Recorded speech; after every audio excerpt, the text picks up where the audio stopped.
What's going on, guys? Welcome back to another episode. And Kyle, this one is an exciting one because there's a lot happening here on the property. Do you want to show them what's behind you guys? Do you want to show them that? Because it's exciting.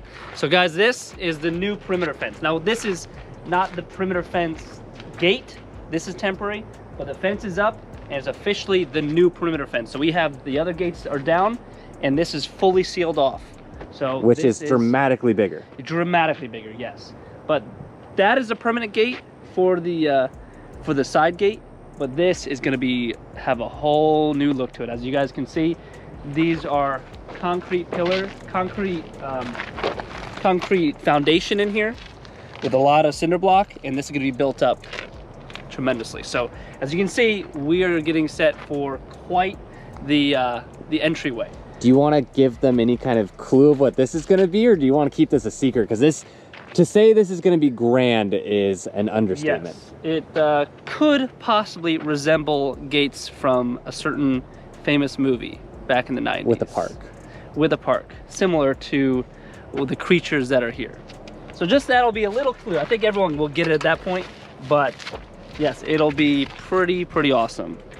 Because this really is the real life movie version of that movie. Yes, and I want to even well, no, I can't even say that. I can't even go too in depth. But guys, we are rock and rolling here. The guys are working now 6 days a week, 10-hour days. They want to, so I'm like, by all means, come on down. Now, when he says they want to, I'll leave it to you guys. They want to. They only said they want one Saturday off. I'm like, by all means.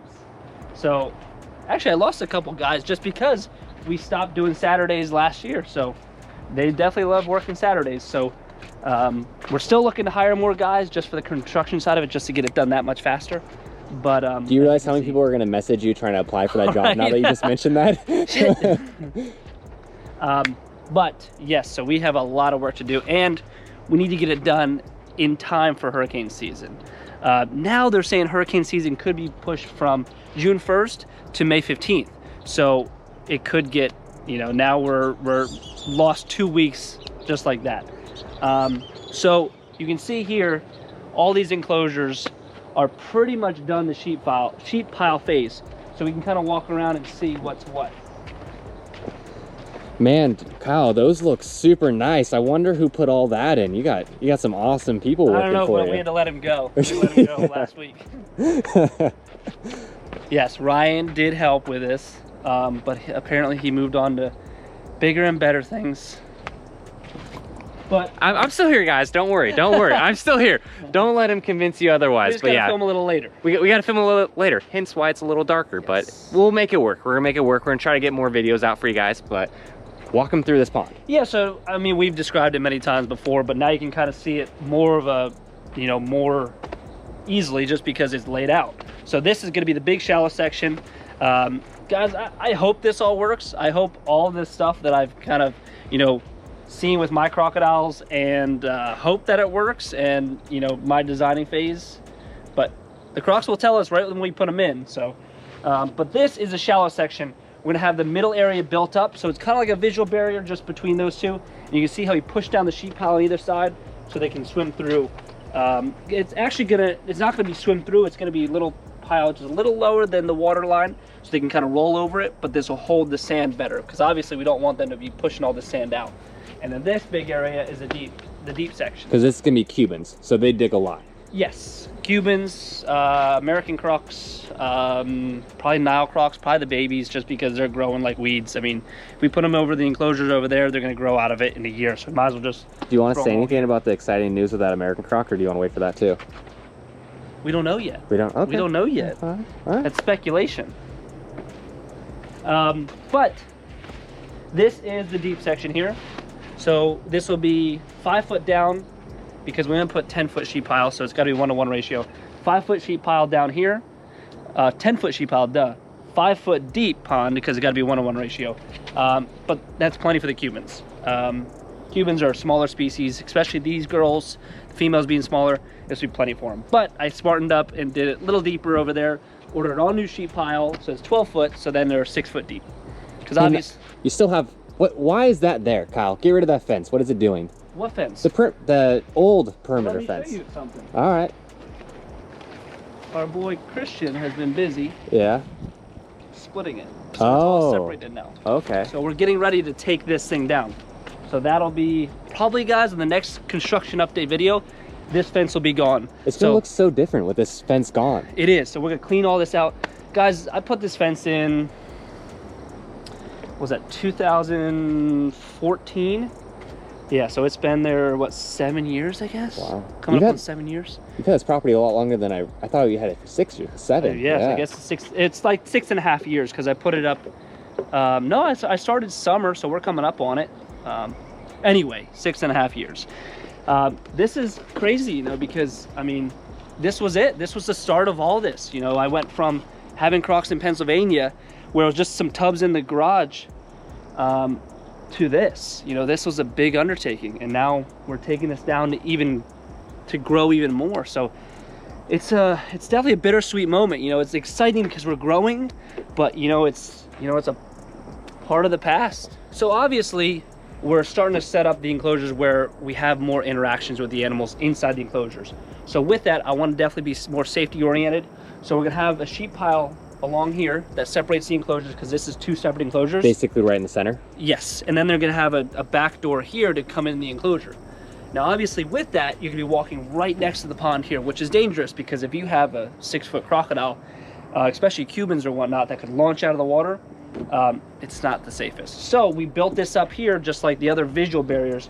We built this up so it's about 3 foot high, so you can easily walk across here and get to the open area safely as possible. Which, that's gonna be nice. And obviously you got this white sand because we're in beautiful Florida, but you can walk over here to this is the land area. This is a big There's gonna be a lot of area to work with crocodiles. I mean, like Kyle said, there's gonna be 6, 7, 8 foot animals in these enclosures, but you have 35 by 35 or 30, so you have a lot of land space to kind of maneuver around.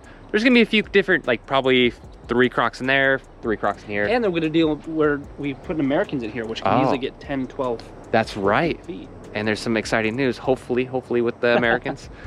But guys, look, like I said before, I love working with the Crocs. I love interacting with them, but I'm not a cowboy. And if we can make it as safe as possible to ensure there's no, accidents like that, where we can work with them, interact with them, we know where they are, easily get in the enclosure safely, that's what it's all about. So it's just that happy medium between interacting with the animals and understanding that they are dangerous and mitigating the risks. And what's this over here? So you've got the entrance to the pond. Yep. You got the pond itself, but I mean, what's the sheep pile? That obviously that's meant to be there. Do you want to walk them through why you put that in there? So that's going to be another shallow section, just because it seems like the Crocs love to rest on those shallow sections at the new property.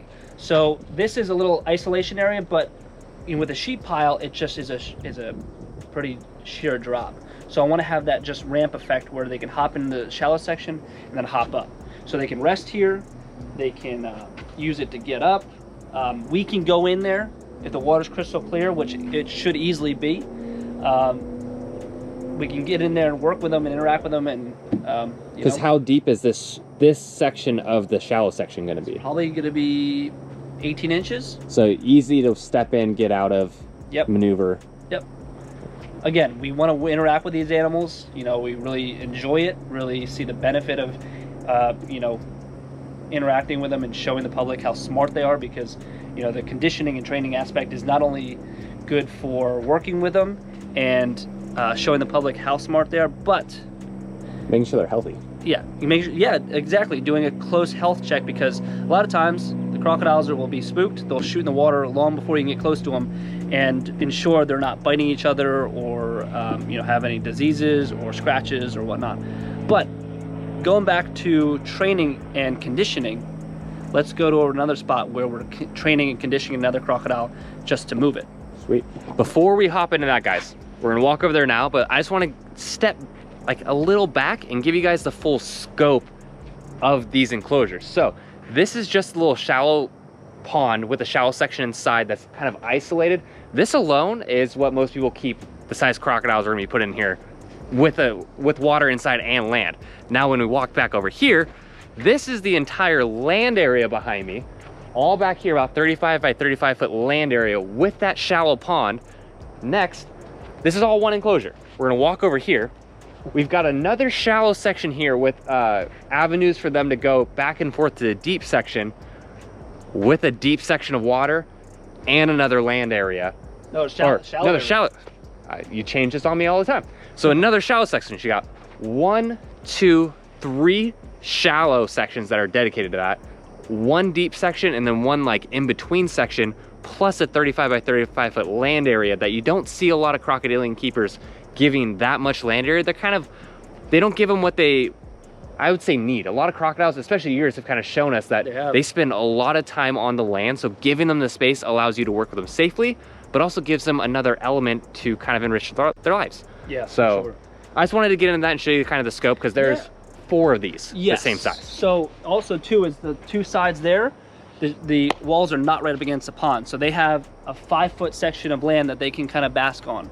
But a lot of enclosures that people do is like that around the whole thing. So you have this pond in the middle and it's this shallow little strip of land around it.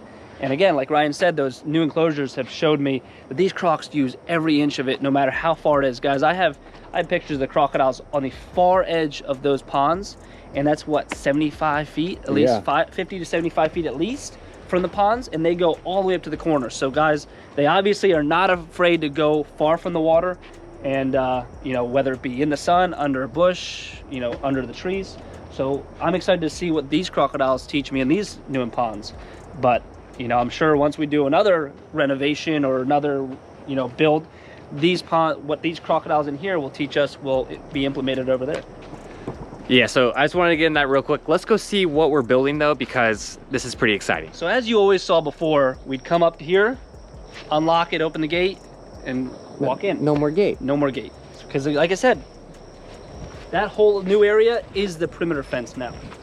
And you guys could probably already see there is a giant wooden structure straight ahead of us. And if you're familiar with the channel and you know where we're walking, that wood box is about 20 feet, 18 feet long. 16. 16? 16 by 4 feet.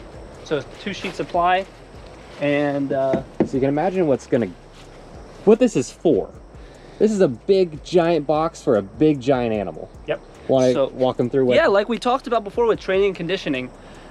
We built this box to condition these animals to walk in this area, this trough per se. So all we have to do is, once they get conditioned to going in there, all we have to do is shut this door, and actually, or we could put the crate right in there, which is just narrower than this trough, so they'll never notice a difference. Yeah, they'll never notice the difference between the trough and the crate.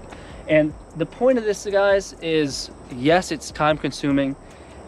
Yes, the male salty has been a pain in the butt, but it's all about not stressing the animal out, not risking him, not risking us. Just, we got the time, get him in here slowly, time after time, and then all we have to do is just load him up and go. You know, we don't have to wrestle him. I mean, he's a monster. So the funny thing is, guys, is the first time we tried it, the female freaking ran in there, hung out there the rest of the night. She made it her new home per se. He has been extremely weary. We finally got him halfway in the crate last night or yesterday, and we're you know, pretty ecstatic about that.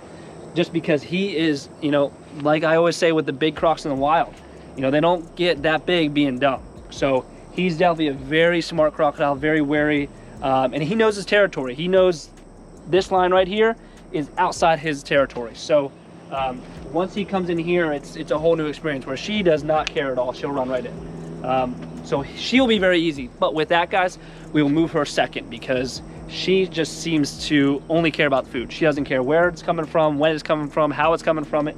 But he is even cued into, if I stand up here and feed, just get him over here. He's used to that, because as you guys have seen in the other videos, he comes over from us standing on top. So it's just the little cues that he's used to can get him in. So we'll get him first eventually once he's accustomed to it, and then once we move him, then we'll try to get her in the same way. All right, guys, well, that wraps up another update of the sanctuary. Yeah, hope you guys enjoyed the video. Make sure to like, comment, subscribe, follow us on Instagram at Primitive Predators. But before we go, let's show you guys the big salty. Let's get him to come out of the water. This might take a second, but it is definitely worth the wait.